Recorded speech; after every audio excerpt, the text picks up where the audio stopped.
All right, well, thanks everybody for joining us today. We have a bit of a change of schedule. Dr. Samir Hirji was to be our speaker today, as he was the lead author on this paper, Contemporary Nationwide Heart Transplantation and Left Ventricular Assist Device Outcomes in Patients with Histories of Bariatric Surgery. Dr. Hirji is a cardiothoracic surgeon at the Brigham, and unfortunately he had a case to do at the same time today. So graciously, one of his co-authors, Dr. Okoh, has agreed to take his place and present their paper to us today. So just some short words about Dr. Okoh. So Dr. Okoh was born and raised in Ghana and trained as a physician in Ankara, Turkey, not Accra, Ghana. So I kind of was confused the first time I saw that, and I was reading that because I was like, I had to double check to make sure it wasn't Accra and it was Ankara. Sorry, I'm on call, so like I'm getting texts here too. So after his completion of his medical school, he completed a postdoctoral research fellowship at the Cleveland Clinic in Cleveland and started his internal medicine training at Rutgers in Newark, New Jersey. He's currently a cardiovascular disease fellow in the clinical investigative track at Emory in Atlanta. And his main interests include heart failure in Blacks, racial disparities in cardiovascular disease outcomes, and his long-term goals are investigating the link between structural inequities and other factors that place individual patients at greater risk for cardiovascular diseases. So, as we were just talking, Dr. Okoh delayed his flight to Europe to join us today, as he was going on his vacation, and as he was thrown into this the last minute, he had to move some things around. So I really appreciate you taking the time, Alexis, and thank you for joining us, and you can go ahead and take it away. Thanks a lot, Mike, for that warm introduction. It's a really great pleasure to be here. And I'm also glad to kind of share what we kind of published recently with the team here. That is a topic that has been very dear to our heart as a team. I'm talking on behalf of my co-authors. And we're really, really happy to kind of share with you what we have and also hear from you what your thoughts are on how to move forward in this specific field. Well, but my co-authors and I, we don't actually have any financial disclosures. So, well, as we all know, obesity itself is a global pandemic, right? And if you kind of look here closely, it's starting from countries like the United States, where about 1/3 of the population are obese, and this is data actually from a couple of years back. And as we speak now, we clearly know that the proportion of patients, obese patients in the country actually is higher than this, 34%. Dating back all the way to Japan, we do have only 3% of the population being obese. If you look at the national trend here, what you see that the trend towards obesity is actually sporadic all over the country. And from 1994 to 2008, you're seeing that this trend keep on increasing. In 2021, as we speak today, I believe every part of this here is probably red in color. So this obviously becomes a huge problem. With everybody here, we all know that, based on the current guidelines, a pre-transplant BMI of greater than 35 kilograms per meter squared is clearly associated with the worst outcome. So most of these patients did not actually get anything. They're either not transplanted, sometimes they don't even qualify for a LVAD. So then it becomes a little bit interesting. If your BMI is greater than 35, what happens to you when you do have end-stage heart failure? Well, you do have only 3 pathways. It's either they recommend palliative care for you, as you already know, or they line you up for a destination therapy if you qualify for it. Or the third option is if we could actually do something for you to bring your BMI a little bit lower so you could qualify for a transplant. And that's the main problem. What is interesting though is if you go back and you look at the SRTR or the UNOS data, and it dates back all the way from 2008, 2018, what you've seen here is a proportion of patients who have been listed. Interestingly, about 40% of patients listed with a VAD over the 10-year span are obese, that is a BMI greater than 30. So that is nothing new, and I believe everyone here on this call is pretty familiar with this, and most of the patients we cannot list are obese. I mean, starting from the fact that greater than 30 or 40% of the United States population have a BMI greater than 30, this is not surprising news. It clearly kind of reflects here. So what kind of happens to these patients? So looking at this question, I think 2 years ago, we had presented some preliminary data at ISHLT, that's in 2019, and went ahead and we published this data. And here the goal was to look at what is the distribution of these patients, and we kind of specifically focus on the obese cohort, patients with BMI greater than 30. And in this cohort, we stratified into 3 groups based on the class of obesity. Now, what we attempted to do here is to see the BMI at the time of listing and at the BMI at the time of last follow-up, that's prior to transplant. You know, most of these patients stay on the wait list for a very long time. So everyone is kind of familiar with how long it takes. If you look here on the left, as I've clearly shown here, between listing and the time of last follow-up, about 20% of these patients actually have a change in their class of obesity, meaning that they probably lose weight. And this kind of probably, in some way, somehow kind of qualify them for a transplant. When you look at class 1 obese patients, which is between 30 and 35, about 22% actually experience that similar change in the BMI class. And the greatest change was found in the class 3 patients, where about 6% actually also experience a change. And that is a difference you see between listing and the time of last follow-up. Interestingly, when you look at long-term outcomes post-transplant, these outcomes are similar. So after we did this work, we published this work, you know, my team and I were having discussions, well, clearly from the SRTR data, that we see these differences. But the question is, well, where is the gap? Okay, well, you were saying that between list and last follow-up, this amount of people actually lose weight and translate into similar outcomes. But how did they lose the weight? What is it that they do? And also, to talk about this, to be specific, these are patients with bridge the fat. Is it that they're getting bariatric surgery to help them lose weight? Or is it that something is happening, they're exercising to lose weight? It wasn't still clear yet. So for that reason, this question came up, well, is there a way we can actually find patients who actually underwent bariatric surgery and subsequently had a heart transplant or something actually had a VAD therapy to see if this actually can influence the outcomes? Because as we already all know here, that is not standard practice. Like, people are not sent for bariatric surgery prior to listing, or they're not sent for bariatric surgery qualified from the transplant yet. But based on this initial data that show that a proportion of them actually were able to kind of lose weight or to change their BMI class, we thought something probably cannot happen during that time. So that is how we ended up asking the question of, should bariatric surgery or that bariatric surgery actually play a role in increasing the eligibility of morbidly obese patients for end-stage heart failure therapies? Well, as I said earlier on, we have this question on our mind for a very long time, but the main challenge was, what would be the appropriate data source to use to answer this question? Well, to be able to answer this question, everybody here kind of clearly will agree with me that you would need the BMI class. You would need a BMI at some point in time. You're going to need a history of the bariatric surgery. And if you're fortunate enough, if you're able to get long-term follow-up data, that'll be great. And also, you're probably also going to need a comparative arm. Unfortunately, we did not actually have a very strong, robust data set to kind of answer this question. So what we ended up using was a national inpatient sample, which clearly have some limitations. So I'll be glad at the end of this talk if we can actually also discuss on how better to kind of design or also answer this question from a very different perspective.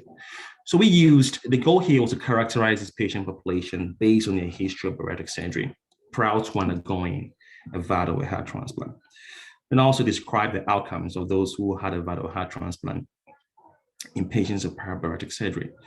For the national inpatient sample, we're kind of limited to only in-hospital complications. And this includes length of stay and also hospital cost. And finally, since we're talking about this group, we thought, well, it wouldn't be a bad idea to have a comparative arm. Why don't we compare these people to patients who actually never had bariatric surgery, but also had a higher BMI? As I said earlier on, our data source with the national inpatient sample, which technically captures 25% of admissions in the United States. So to get a whole code, you actually have to weight it. This is a retrospective study, and the time period was between 2016 and 2018. For the purpose of this study, we only considered adult heart transplantations, so all patients were greater than 18 years old. And the two things we did was to use an ICD-10 code for bariatric surgery to identify those patients with a history of bariatric surgery. And also, since what we're looking at was those who actually had a heart transplant or an LVAD implantation, we use the respective ICD codes. Well, when we delved into the data set, it kind of appeared clearly that we don't have that many patients undergoing this yet, and that is why this becomes an important question. In total, we had about 200 weighted patients. Another 200, 105 were heart transplant recipients, while 95 were LVAD recipients. Shown here is a distribution of how they fared in terms of their ages, the demographics specifically. And it's nothing very different from what we already know. So these patients appear to bear the same characteristics as the normal heart transplant population. Now, when you look at the outcomes, and I don't want you to be alarmed by the very high in-hospital outcomes that you see here. Well, if you look at the outcome, that is how they fared. So for those who actually had a heart transplant and those who actually had an LVAD, a very pretty high incidence of acute kidney injury and bleeding. But what is interesting is these actually did not translate into like worse in hospital outcomes. And the total cost, inflation adjusted, as you see here, was about $233,000 for the entire hospital stay over a duration of 38 days, almost like a month in the hospital. Now, the third part of our question was to compare these patients to patients who actually never had bariatric surgery, but had a similar, comparably higher BMI than 35. Well, it turned out that all these outcomes were comparable, except for acute kidney injury when you adjust for the baseline characteristics. And that was only significant those patients who actually had the LVAD group. So it becomes much more very interesting. Well, if these patients undergo heart transplant, the history of bariatric surgery, even if you compare them to those who didn't have anything, the outcomes are comparable, which was a little bit like, okay, so what's going on here? But what it turns out to be, well, people with a higher BMI, although it's a contraindication, relative contraindication to transplant or VAD, so these patients probably are younger, and that's the main reason why probably they actually underwent the transplant to start with. So we found these comparable outcomes. And the only thing we found different was the AKI, which was significantly higher in the those who never underwent bariatric surgery among the LVAD group. Again, there remain a lot of questions to be unanswered. But however, what I would like to state is, this is an observation retrospective study inherent to retrospective designs. You see, the NIS data is kind of sampled in a way that you can't tease out a type of bariatric surgery they had, the time they had it. And of course, we don't have long-term outcomes too. And it's not very easy to kind of also tease out a very comparative amount. However, we consider this to be, a hypothesis generating, where you see that you understanding that this proportion of patients out there in the literature that they've had a history of bariatric surgery, and clearly they actually subsequently had a VAD or a heart transplant. So here, what I would like to state is this is a hypothesis generating study that sheds more light on the fact that bariatric surgery could also actually be used as a means of, increasing the eligibility of patients with end-stage heart failure who were listed for heart transplant, especially in the morbidly obese population. And again, we shouldn't forget about 40% of these patients are listed. And who knows what happens to them regarding those three pathways. So if there's any way we can actually do to kind of bring them down, to bring their BMIs down to make them much more eligible, that will be a huge contribution to this patient population.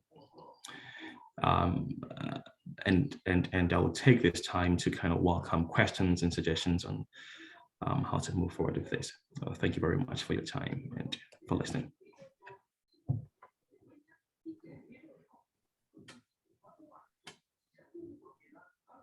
All right. Well, thank you, Dr. Okoh. That was wonderful. Any questions out there? I don't know, is Adrian still on? I'm sure Adrian probably has some things he might want to ask. I guess before we go there, just to clarify one of the data points that you shared there with the outcomes amongst the LVAD recipients, those that were having higher incidence of acute kidney injury. Now, I guess if you could explain that a little bit more detail. I couldn't follow. It's the next slide, I think, is the one that you had shared the information on. Yeah. Was that, were these patients that I guess, how is that number, how did you come to that number? Like, what groups are you comparing there? That's a great question. So this is in reference to our third aim, our third goal, and with the point of finding a comparative arm. So here we only look at patients with a higher BMI patients who had a history of bariatric surgery. And since they had a history of bariatric surgery, clearly it means that at some point in time, they had a higher BMI. So what we wanted to do is to compare that group, to select a comparative arm with a BMI greater than 35, but never had bariatric surgery. So that is what this graph is showing. So since we have previously demonstrated that those with a history of bariatric surgery are able to undergo a VAD placement or a heart transplant, what happens to those with a similar patient category, which is technically BMI greater than 35, but never had bariatric surgery? How do those outcomes fare? And that is what this graph this table demonstrates here.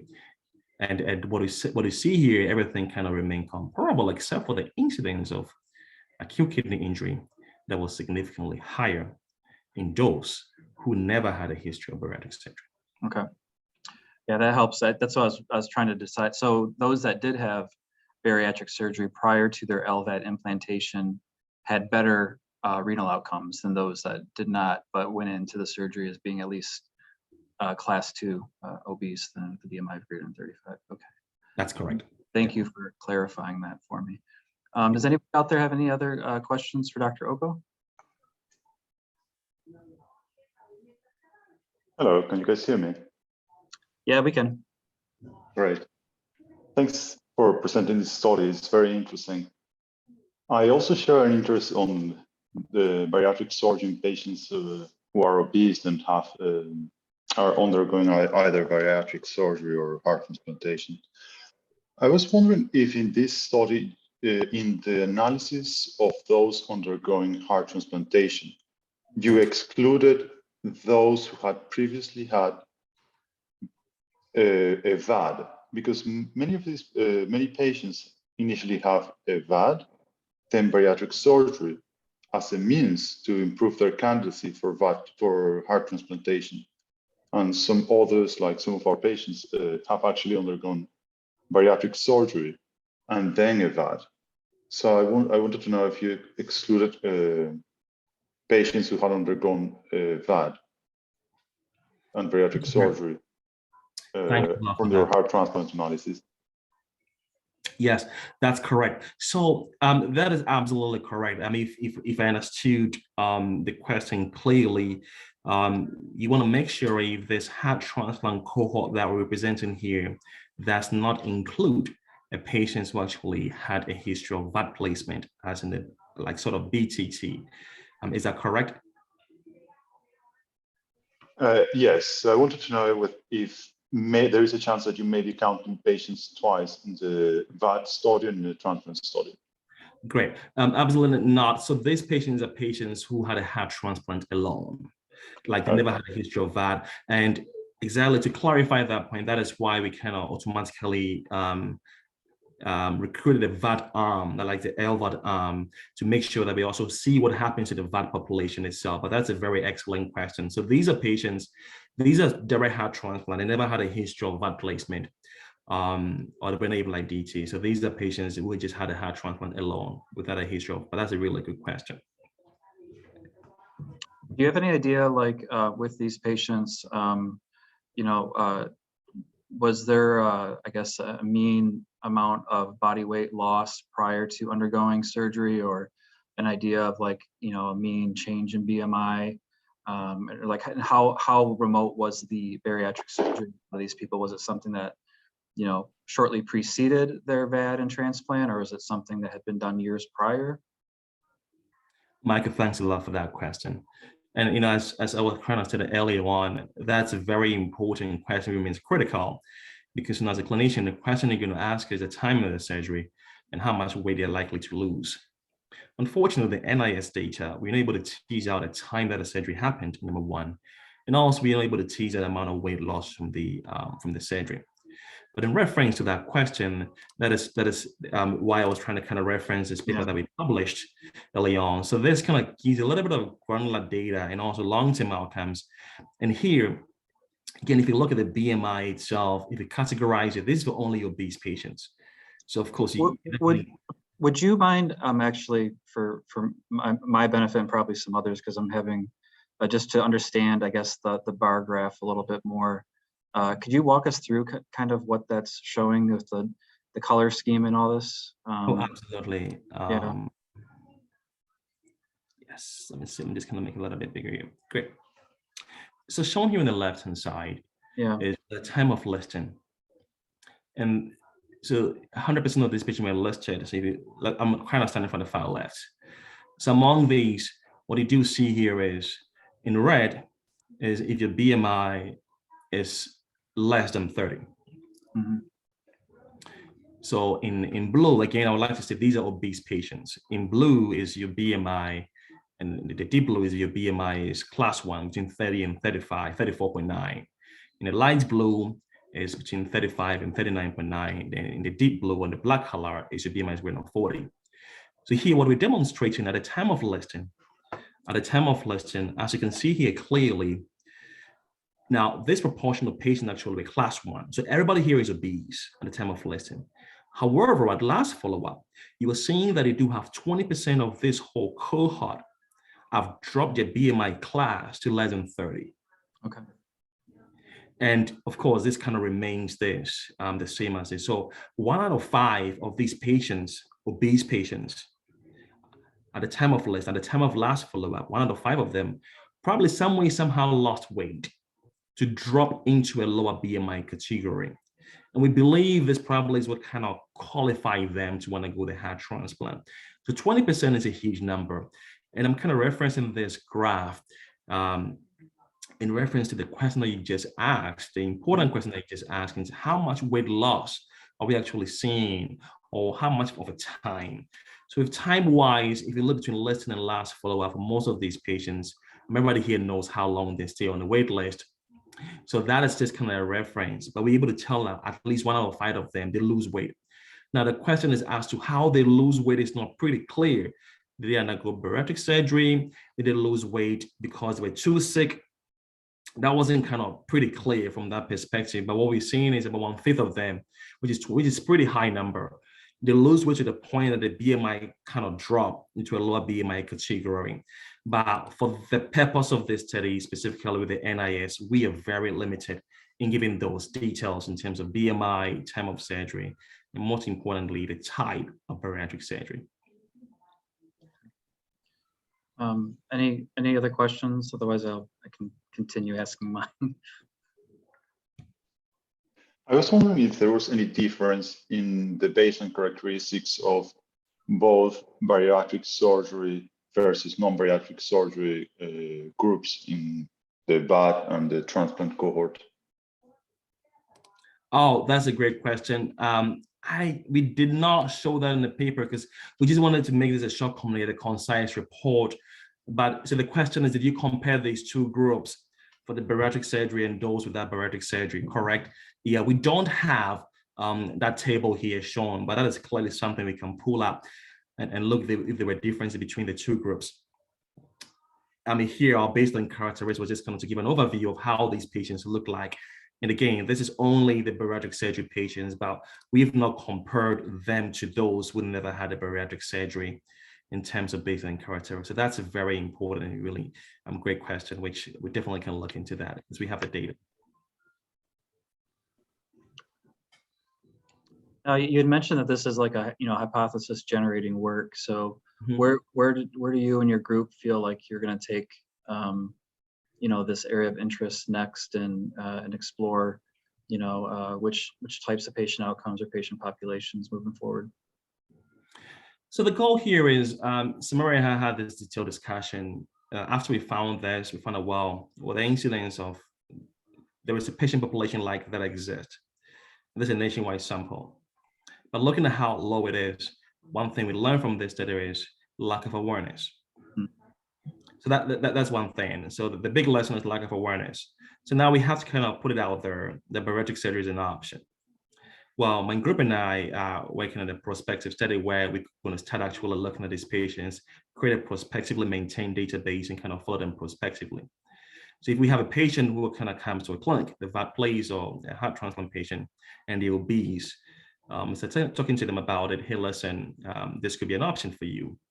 Because clinically, they already qualify because the BMI is greater than 35 and they have most of these comorbid conditions. So it could be an option for you. Some of the hurdles we kind of run into is the surgeons kind of starts asking us, since they already have a history of heart disease, will they be surgically fit to undergo these procedures? So we increasing awareness, and the goal is to kind of create this prospective set, as I talked about, and to link to long-term outcomes and have a comparative arm and see how it kind of plays out. And I just wanted to add something. I'm Samir, by the way. Thanks, Okoh, for presenting. We are looking into a prospective study. The problem is that the numbers are too small. So like at the Brigham, we've probably done 5 or 4 as a bridge. I've done like 1 as I was a consult resident. But I think the issue is across the country, it's probably less than 100 or 150. This nationwide gives us some insight of the numbers, but you probably need about 40 to 50 centers, and especially high. I mean, Yale is a great high volume place. And I'm not sure even within such a high volume place over the last 5 years, how many have you done at this point? So I'm probably think like in the teens or maybe up to 10.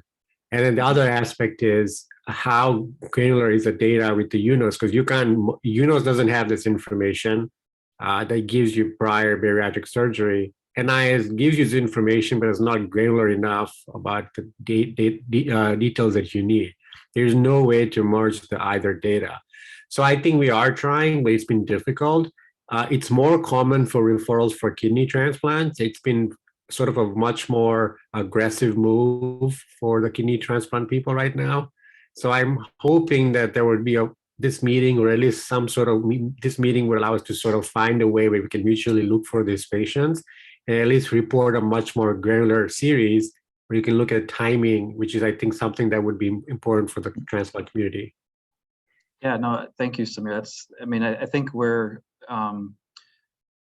equally aware of like how important of an issue this is and how it really could open access to so many, for so many patients to advanced therapies, if we're able to demonstrate that this is a safe and productive pathway for them. I guess from the CT surgery side, and I'm making it a little bit of an assumption here because I don't know for sure, like through firsthand knowledge, but kind of the secondhand, at least here at Yale New Haven Hospital, I think there might be a little bit of hesitation on the part of the bariatric surgeons in performing bariatric surgery in patients with, advanced heart failure. So I guess have you seen ways to work with the bariatric surgeons in order to, help them feel comfortable in taking these patients to the OR and so that then they might have this chance at transplant or VAD sometime down the line?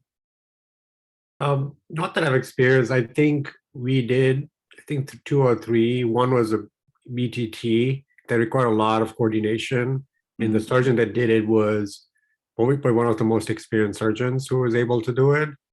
The issue is, you're right, the hesitancy to do that. And also, if they have EF of 25%, no bariatric surgeon is going to touch them at that point. So I think that's sort of like, you can plan ahead. And I think that's where we start thinking about, if they're getting towards the LVAD or heart failure route, they should sort of be referred for bariatric surgery at the same time, and find a way that they could be optimized medically. Because obviously bariatric surgery has its benefits. Like people, although trials showing more than the weight loss, the free weight loss, especially, and also the improvement in diabetes control and other risk factors.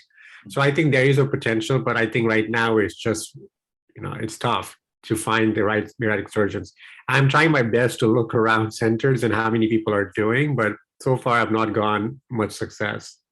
Yeah. Yeah. Adrian, do you have something to say to that?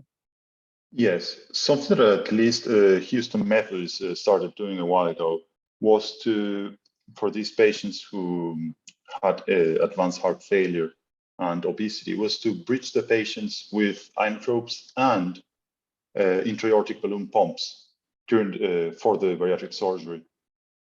I think that that's a good alternative, and I think that could help bring some peace of mind to the bariatric surgeons. Other centers have been doing the surgeries after they received the VADs, and other ones have done it simultaneously, bariatric surgery and VAD implantation. But ideally, one would try to do it prior to any advanced therapy to see who can stabilize and or recover without the need of advanced therapies. Yeah, I think it's, always have been in like an ideal world. We hope we'd be able to catch these people early enough that we'd be able to make an intervention in regard to weight loss, either through surgery or medical therapies in time to make them a candidate. But yeah, a lot of times we're probably, as we know, at least here and I'm sure everywhere, we don't get referrals sometimes as early as we'd like, and by the time we see them, we're a little bit, our hands are tied a little bit how much we're able to do for them to get them optimized for transplant or VAD because they're just so sick. But yeah, so I think the work that you guys are doing and bringing awareness to this, probably both within the bariatric surgery and the advanced heart failure transplant surgery communities, is going to be, with the population that we have, so many people being morbidly obese, it's going to be it's a very important issue. So if anybody has any other questions, then I think we can probably wrap up. So Dr. Hirji and Dr. Okoh, thank you so much to the both of you for joining us today and sharing the paper with us. And look forward to meeting you both in person sometime down the line. And anything that we can do for you, please just feel free to reach out. Great, thank you so much. All right, bye-bye. Thank you very much. Have a good one. Bye. Thank you.